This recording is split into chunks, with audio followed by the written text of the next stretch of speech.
Antes de empezar quiero enviarle un saludo al compa Drenaje-sama, que esta semana cumple año. Muchas felicidades Drenaje y gracias por ser mi amigo y espero que cumplas muchos más, y espero que sigamos siendo amigos por mucho más tiempo, que ya casi llevamos 2 años XD, y pues ya no tengo nada que decir así que corre video.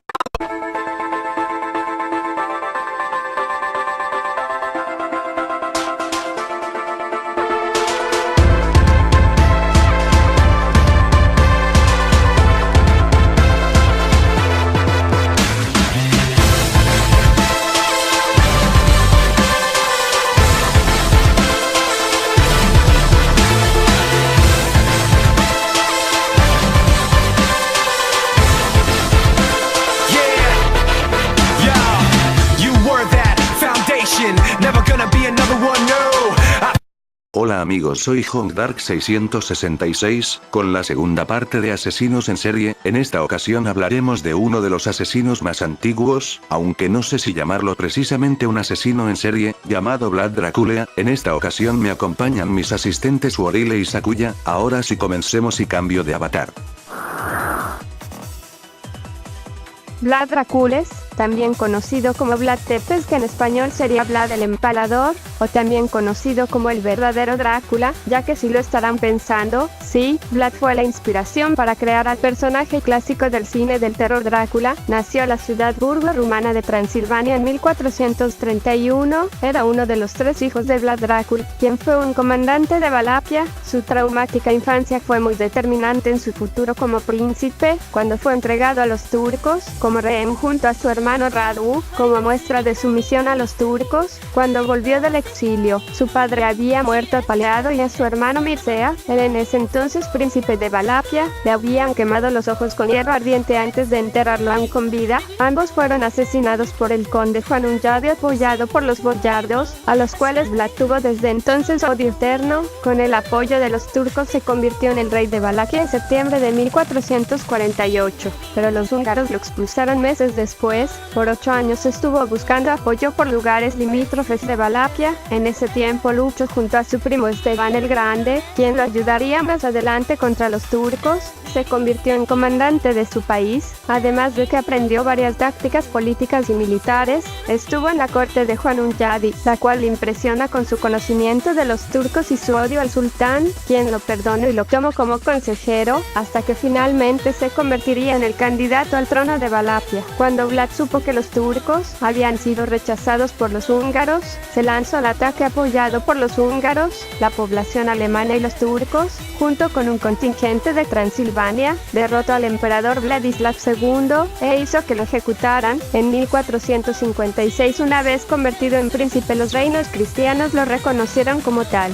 La primera parte de su reino estuvo dominada por eliminar amenazas a su poder, especialmente grupos de nobles como los boyardos, que consiguió no solo por eliminación física, sino reduciendo la economía de la nobleza. Una de las bases del poder de la nobleza eran sus conexiones a las ciudades autónomas de Transilvania, quien Vlad eliminó, acabando los privilegios en relación con Valaquia y organizando ataques contra ellos. Era despiadado y en las ciudades donde no lo aceptaban, no querían comerciar con él o no querían pagarle tributo, se realizaban ejecuciones por empalamiento de hombres, mujeres y niños, como en las ciudades de Brasov o Sibiu, donde habitaban colonos alemanes. En 1456 hizo que 30.000 colonos alemanes y oficiales fueran empalados. Con ellos iniciaron brutales masacres, en las que se atribuyen más de 40.000 o 100.000 personas ejecutadas, hechos que fueron escritos y detallados en documentos de la época, en el que se manifiesta su gusto por la sangre y el empalamiento, por lo cual se le comenzó a llamar Vlad Tepes o Vlad el Empalador. Uno de sus mayores casos de empalamiento masivo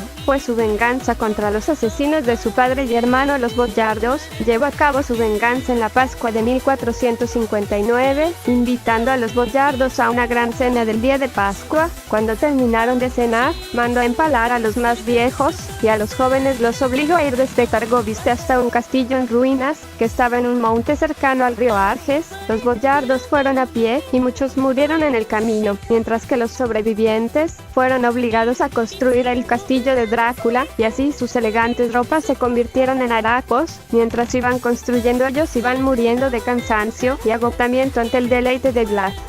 Le gustaba organizar empalamientos con formas geométricas. La más común eran unos anillos concéntricos, de empalados alrededor de las ciudades a las que iban a atacar. La altura de cada estaca indicaba el rango de la víctima. Normalmente los dejaba pudriéndose durante meses. Un ejército turco que pretendía invadir Valaquia se mostró aterrado cuando encontró miles de cadáveres de empalados pudriéndose en lo alto de las estacas, en las orillas del río Danubio. Batalló y descargó su brutalidad contra los cristianos y los musulmanes, por lo cual ellos lo tenían por maldito, quedándose entonces en una posición media, obligando a los musulmanes y los católicos a combatir contra los musulmanes turcos y los ortodoxos.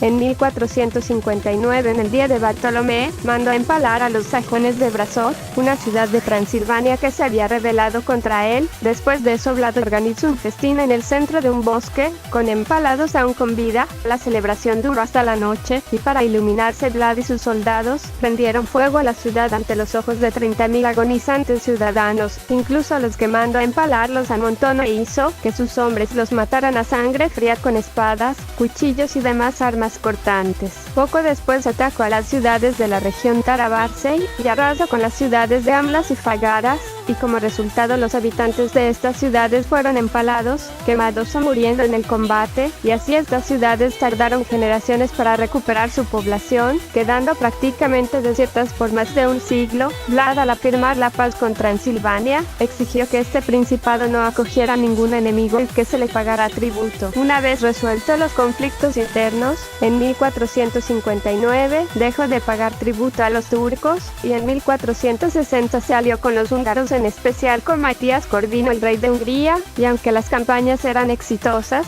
no le proporcionaban victorias permanentes, debido al escaso apoyo por el rey húngaro como los limitados recursos de Valaquia.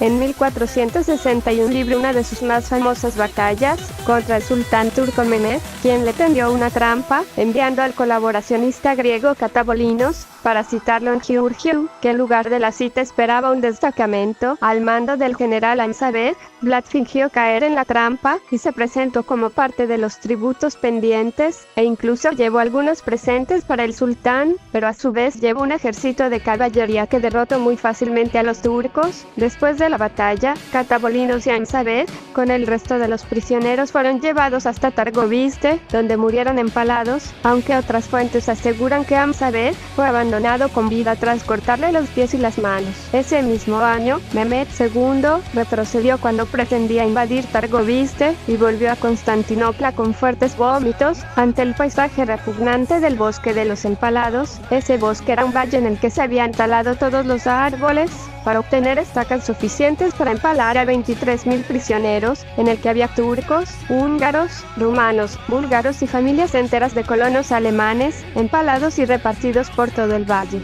Animado por esos éxitos, Vlad entró en territorio otomano derrotando a las tropas turcas, y para el siguiente año envió una carta a Matías Corvino, informándole el recuento de las cabezas de 24.000 enemigos, a los que sumaba los muertos en los incendios de sus casas, cuyos cadáveres no fueron recuperados.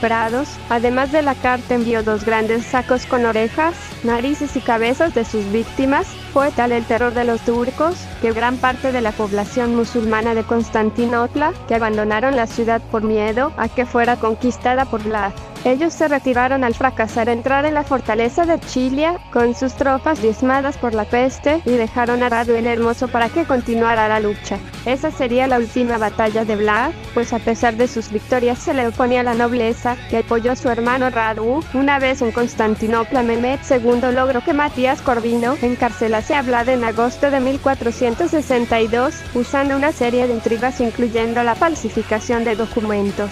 El ejército turco, dirigido por el hermano de Vlad, Radu, rodeó la fortaleza de Puenari, donde estaba refugiado el príncipe Valaco. Un arquero lanzó una flecha por la ventana, avisando que el ejército turco se acercaba. Nagy y Florescu explican que el arquero era un antiguo sirviente de Vlad, que lanzó el aviso por lealtad, a pesar de haberse convertido en Islam, para evitar ser esclavo de los turcos. Su mujer, la princesa Nejna, al leer el mensaje se lanzó al río para evitar caer prisionera, ya que de acuerdo con la leyenda dijo que prefería que su cuerpo se pudriera y fuera comida por los peces antes de ser prisionera de los turcos. Vlad fue recluido en la Torre Real, tomando posesión del trono su hermano Radu, que fue un títere de los turcos. Hasta hoy no se sabe por qué en 1474 Drácula fue liberado. Lo que sí se sabe es que participó en la batalla de Vaslui, junto con el príncipe Esteban Báthory, invadiendo Valaquia, con un ejército de transilvanos, boyardos valacos y un grupo de moldavos, enviados por el príncipe Esteban el Grande, primo de Vlad. Tras la batalla, recuperó el trono, pero Esteban regresó a Transilvania, dejándolo en una posición muy débil frente a sus enemigos. 3 días después ocurriría su última acción, cuando Vlad atacó a los turcos, pues habían preparado un ejército para conquistar Valaquia y poner al poder a Basarab Layota. Los turcos estaban apoyados por los nobles boyardos. Basarab se lanzó contra Vlad, en una emboscada en el que murió él y la mayoría de sus soldados, de los que solo quedaron 10 soldados con vida. No se sabe exactamente cómo murió Vlad. Algunos dicen que fue durante una invasión turca en el diciembre de 1476, otros dicen que fue durante la batalla contra los boyardos, también dicen que murió por sus guardaespaldas, y otros dicen que fue capturado por los turcos logrando escapar, colocándose la ropa de un soldado turco que huyó con dirección a sus hombres y que lo confundieron con el enemigo, matándolo instantáneamente, decapitándolo y dejando su cuerpo en el campo. A pesar de todas las masacres que cometió, en Rumania y Transilvania ven a Vlad como un héroe al luchar contra la invasión turca y musulmana, mientras que en el resto del mundo lo ven como un ser despiadado. Se han hecho innumerables leyendas sobre Vlad, entre las más populares entran la eliminación de ladrones y asaltantes. La leyenda dice que la población se quejaba de los constantes robos que sufrían por asaltantes y ladrones, además de los pobres que según Vlad no aportaban nada al país. Para terminar con esto, organiza un festín en el que asistieron pobres, enfermos, pordioseros, ladrones y asaltantes. Cuando estaban servidos por comida y vino, Vlad se presentó con sus soldados ante ellos y dijo que si querían una vida sin privaciones, preocupaciones y en el que todos los días se dieran festines como ese, a lo que las personas respondieron que sí, y que había sido el mejor día de sus vidas. Vlad mandó a cerrar las puertas de la casa y prendieron fuego sobre ella. Nadie quedó con vida, eliminando los robos y la pobreza. Otra leyenda fue la de los mensajeros turcos. En cierta ocasión se presentaron los turcos emisarios del sultán. Estos iban vestidos con sus ropas tradicionales, entre ellas el turbante. Al presentarse ante Vlad se inclinaron como señal de respeto, pero no se quitaron los turbantes. Vlad, al preguntar por qué no se los quitaban, dijeron que lo tenían prohibido. Tomándolo como una señal de respeto, los mandó a Constantinopla con los turbantes clavados en el cráneo, para que nunca se los volvieran a quitar. Otra historia sería la de un comerciante que se presentó ante Vlad, denunciando que le habían robado su bolsa de monedas de oro. Vlad dijo que volviera al día siguiente, y cuando lo hizo encontró a los ladrones y sus familiares empalados. Entonces Vlad le pidió que contara las monedas para comprobar que no faltara alguna. Aterrorizado las contó todas, y dijo que le sobraba una, por lo que Vlad dijo: «Ve con Dios, comerciante, tu honra te ha salvado, ya que si hubieras querido quedártela, te habría empalado como tus ladrones». Y otra de las leyendas más populares es la que dicen que Vlad tuvo un amante que le dijo que estaba embarazada de él, pero cuando la examinaron no tenía tal embarazo, por lo que la rajó el vientre gritando que quería ver el fruto de sus entrañas, castigando duramente el adulterio, y no dudó en empalar a aquellas mujeres que fueran acusadas por ello.